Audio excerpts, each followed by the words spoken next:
All right, fixing the Atlanta Falcons.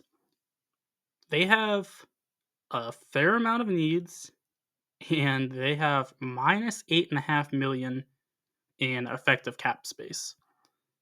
Effective cap space is the cap space you have after your rookie class is signed and you fill out your roster to 53 players.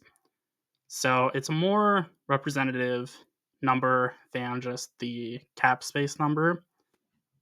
So they're pretty poorly set up. And as far as their needs go, they need an edge rusher, a center, a free safety, a linebacker, and then possibly a defensive tackle.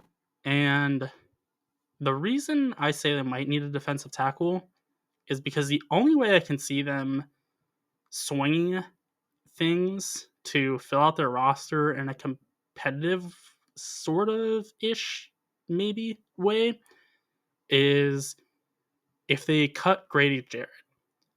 Jarrett is a player that doesn't deserve to be cut based on his merit.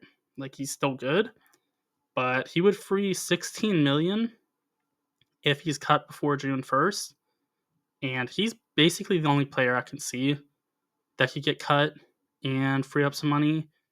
If they find a trade partner for Kirk Cousins and the other team, pays a good chunk of his salary, that could be another avenue to make things work.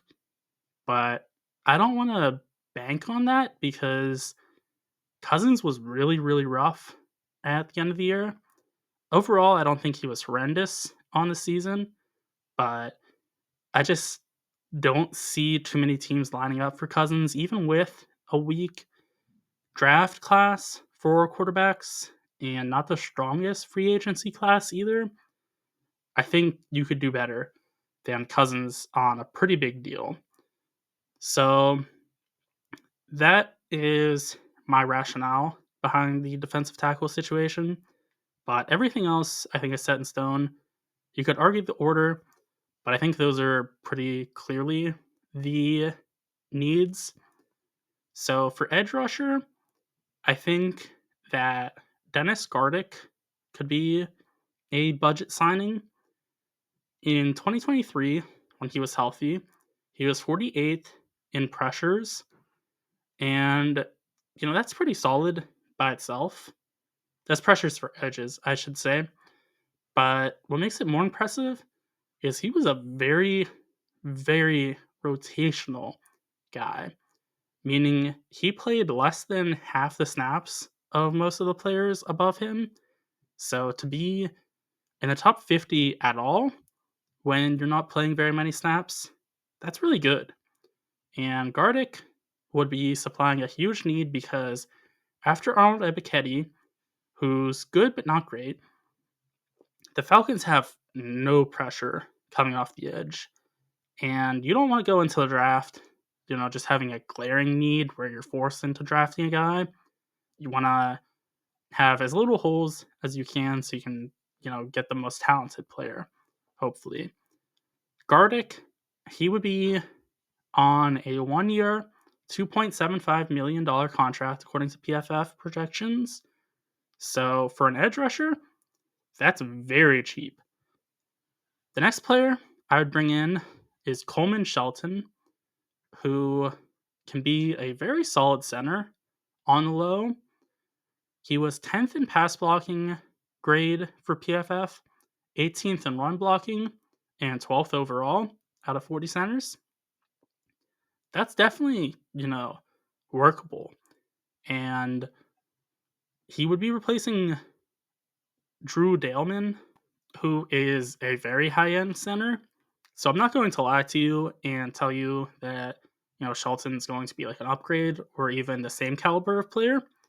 But Dalman is projected to make about 11 million a year. Shelton, 2 years, 5 million. Less than half of what Dalman's making.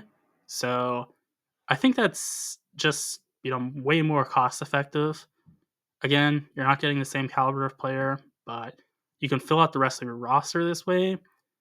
Dalman, you're not going to be able to get very much else.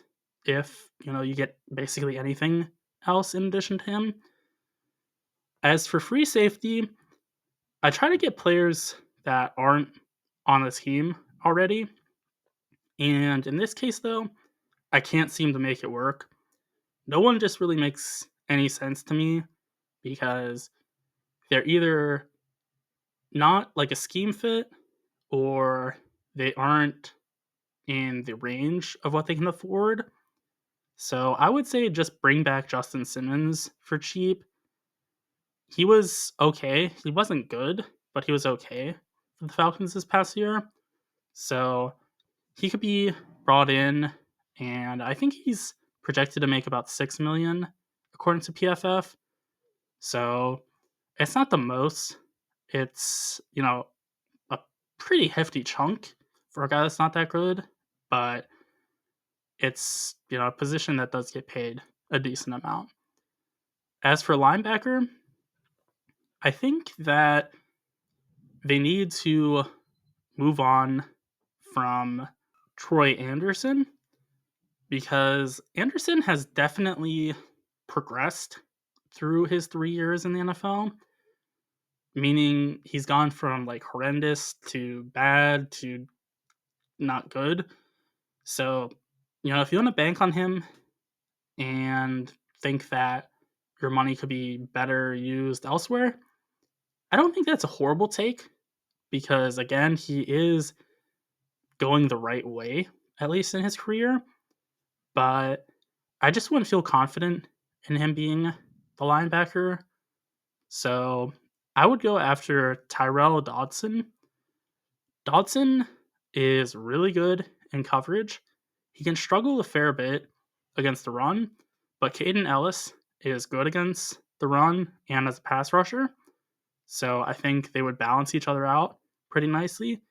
Ellis is not a horrible coverage guy, but he's not spectacular in that regard either.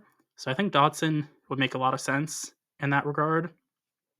Overall, Dodson could bring a lot of value in for very cheap because PFF projects him to make 2 years, 5.5 million a year. That's very affordable. And it was in 2023 that he was ranked their number one linebacker in the NFL. I don't know if I totally buy into that, but it does show that he is capable of high end play. And, I think at that point it's just a matter of coaching and being on the right system for him. So if they do release Grady Jarrett, which again, I'm not saying is the most slam dunk thing because he is a good player, the player I would bring in to replace him is Teair Tart. Tart would be the Coleman Shelton situation for Delman, who, just isn't quite the same player, but is just so much cheaper. Tart was 65th in defensive interior pressures and 76th in stops, which is a tackle that is like effective for the defense. So maybe you stop a 1st and 10 run for 2 yards, or you make a tackle on 3rd and 15 for 5 yards, say. Those are examples of what a stop would look like. So Tart is solid as a pass rusher and solid as a run defender. He played very limited snaps, so that's why I think he's particularly intriguing. He would be brought in for 1 year, 2.5 million, which is, like as low as you're going to go for a player that can be in the rotation. So I think Tart would make a fair amount of sense if they do get rid of Jarrett.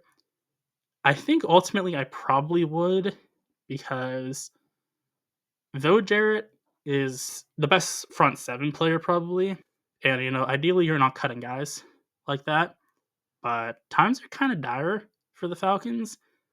I think they're in a weird spot because they wanted to be all in with the Cousins signing, but then Penix being their guy kind of changed things up.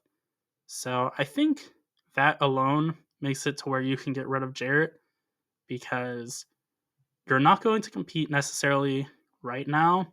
So you might as well clear up some money for down the line. And I think you could just get a little bit younger and be, again, a bit more effective with your spending. But again, I understand if you want to keep Jarrett. Those are my thoughts on what the Falcons should do in free agency. Be sure to let me know what yours are in the comment section. And also be sure to like and subscribe for more football content.